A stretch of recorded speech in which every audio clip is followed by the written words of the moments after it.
So this is a black-green Elves deck. There's no white in the deck, even though a lot of the lists run white. This one does not play any white in the main or in the sideboard. The hybrid cards do not count. So pretty straightforward deck here. Elves has been around in Modern for a while, but it's never really been a Tier 1 deck. It'll win a tournament here or there, but I would consider it Tier 2.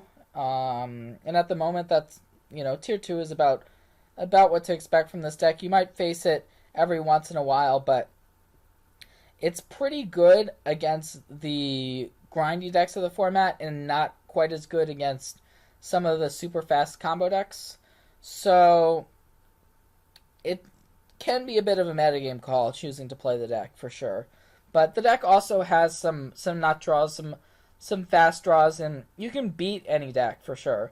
And so we've got a pretty simple mana base here. We've got a bunch of lands that are producing black and green. 4 Gilt-Leaf Palace. That is an elf land. It produces black and green from Lorwyn. You just reveal an elf, and then it produces either color. It's pretty sweet in the deck. You almost always have an elf to reveal with it, unless it's super late in the game. 4 Voided Catacombs. Those are the only fetch lands I'm playing, alongside some basics. There's 1 Pendelhaven. Pendelhaven is a land that all the elf decks should be playing, even though some currently are not for some reason. But just making the 1/1s bigger, it can be a big deal. This deck sometimes just wins by attacking. You can win in other ways via Shaman of the Pack, but a lot of times just making your creatures bigger is how you win the game. So Pendelhaven is basically like a free roll here. And then we're also playing a couple special lands. 2 Nykthos. Nykthos is great whenever you have an Azuri in play.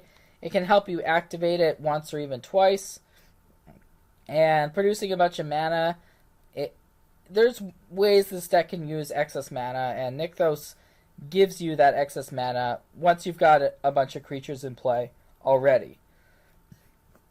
And then there's also 2 Cavernous Souls. People might say, well, why are you playing 2 Cavernous Souls? You should play 0, you should play 4, but I like 2, and the reason why is Cavernous Souls is a very good land, but a lot of the times, first of all, there's not that much counter magic being played at the moment, and second of all, we want to be able to cast our black sideboard cards, like Abrupt Decay, so just having more sources for it has been pretty important. I think it's a small decision into the mana base, some respects of the mana base, but not having to play white lands and a bunch of fetches is definitely a perk of being straight black-green. So let's look at the creatures. These creatures, if you've seen Elves in Modern, the creature base should not be too much of a surprise. Elvish Mystic and Llanowar Elves, we know they're the same card, but you always want to be playing one on turn 1. The Nettle Sentinels are here because we have all of our spells are green, so we're going to consistently be able to untap them. But they're also great whenever you have a Heritage Druid in play. Just to be able to dump your hand faster with Heritage Druid plus 1 or even 2 Nettle Sentinels. And speaking of Heritage Druid, it does allow you to dump your hand. It's good with these 1-mana elves. It's also great with Dwynen's Elite. So if you go turn 1 Heritage Druid, turn 2 Dwynen's Elite, all of a sudden you can make 3 mana the same turn. You can play an Archdruid, you can play an Azuri, you can play the Stampede. So there's a lot of nut draws, and basically all of them involve Heritage Druid, being able to produce you excess mana. So there's 4 copies of Dwynen's Elite. Dwynen's Elite hasn't actually been around for that long. It's a pretty new card, but since it was printed, it's quickly become a staple in the elf decks. It produces an elf itself, so it's basically 2 elves in 1 card. And it just works really well. You're always happy to start with a 1-mana elf and then follow it up on turn 2 with a Dwynen's Elite. And then Elvish Visionary is just the staple in any elf deck. I going back as far as I remember, I cannot remember elf decks that don't play Visionary. So it cantrips. It does exactly what you want. It adds to the amount of elves in play. And so these are kind of the cards that help you facilitate your bigger spells. And so your bigger spells are basically your 3 mana cards, and to a certain extent also 4 mana. So this deck is going with the Shaman of the Pack strategy. Shaman of the Pack strategy is just to dump all your elves in play, then play Shaman of the Pack. You can deal your opponent huge amounts of life loss, essentially, and whenever you draw 2, it's just pretty gross, or you can get 2 into play somehow. So the card is pretty nice. It's the only black card in the main deck, but it's definitely warrants playing black. There's 2 Azuri Renegade Leaders. Some lists play more than 2, but the creature is legendary, so you don't want to draw 2. And in a deck that is looking through your deck to find your creatures, sometimes you will actually see multiple copies. So that's why I'm only playing 2. The card is great. It's one of your best ways to win the game, just using tapping 5, making all your creatures bigger and overrunning your opponent. But it also, the regeneration mode of the card comes up too. So it's really nice. It's an elf itself. But the only thing I will say is, remember, it cannot regenerate itself. And Elvish Archdruid is basically the lord of the deck, the card that pumps all your other guys. Whenever you play it and you're able to untap with it, you are normally able to make a bunch of mana, play everything in your hand, and have a really sweet turn. So playing this card on turn 2 is exactly where this deck wants to be. So these are the creatures. And we have a few spells to just increase the redundancy of the deck and to make sure that we always have gas. Lead the Stampede here is basically instead of a card like Chord of Calling.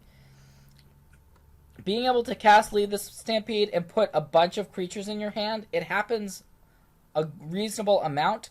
Sometimes, yes, you do board this card out, but it's a great form of card advantage. It finds you your best cards. So yeah, I mean, you're playing 34 creatures in the main deck. Lead the Stampede will routinely draw you 3 or 4 creatures, which is just absurd for one card. And we've also got Collected Company. Of course, we're playing Collected Company. We're almost always in this deck, because there's so many company hits, you're almost always going to hit 2 creatures, and that's one of the fantastic parts about the deck. Because we are playing so few lands, we have such a high density of creatures that cards like Lead the Stampede and Collected Company are just almost always going to be good for you. So this is the main deck. It's good. It's pretty redundant. Lots of 4-ofs, which makes sense. The sideboard, we've got some more singletons, some 2-ofs here or there for matchup reasons. There's some life gain against the aggressive decks, the burn decks of the format, Essence Warden and Kitchen Finks. Scavenging Ooze is also a mid-range card that provides some lifelink for us. The Tumaliras, we know what they're here for. It's for Infect, basically one of the worst matchups. So if you play against Infect, this is a card you really want to draw or company into or lead the Stampede into, or else it's going to be a very tough matchup. And so these are just high impact cards, as you can see. Evolutionary Leap is another grindy card. It's great against any control deck, any mid-range deck in the format. You always board it in. And a lot of your elves really aren't that special. Sometimes you're sacrificing a Visionary or just an elf token, and you're finding something like an Archdruid, an Azuri, a Shaman of the Pack. So we've seen Evolutionary Leap be good in Standard, it also has a place in Modern. Reclamation Sage is a versatile card that we can company into. We can leave the Stampede for it. And there's a bunch of enchantments and artifacts in Modern. So, yeah, it comes in a reasonable amount. It's not just for one matchup. And it's also an elf on top of all that. So we've got our spot removal here. 2 Abrupt Decays and Dismember come in against the creature-based decks. Elvish Champion is a 1-of, and it's basically for any mid-range deck with green in it. Sometimes you're playing against a company deck or a Jund deck or what have you. They've got creatures in play, are planning on blocking your attacks, and then all of a sudden, boom, Elvish Champion comes down, and you can just swing for the win. Chameleon Colossus is a very good card against the black-green Jund and Abzan decks. Specifically Jund, but Abzan as well. Sometimes they just don't have anything that can deal with it, and you just win with it. And it's only a 1-of. It's a sweet singleton. And the last card on the board, Fracturing Gust, is another way to beat your hexproof decks, your affinity decks, your artifact and enchantment decks. It's in the board, and it's a single card that can just completely destroy whatever they're doing. Even though it is 5 mana, it's worth playing. And yeah, this is the deck. Pretty happy with the list. I would recommend it.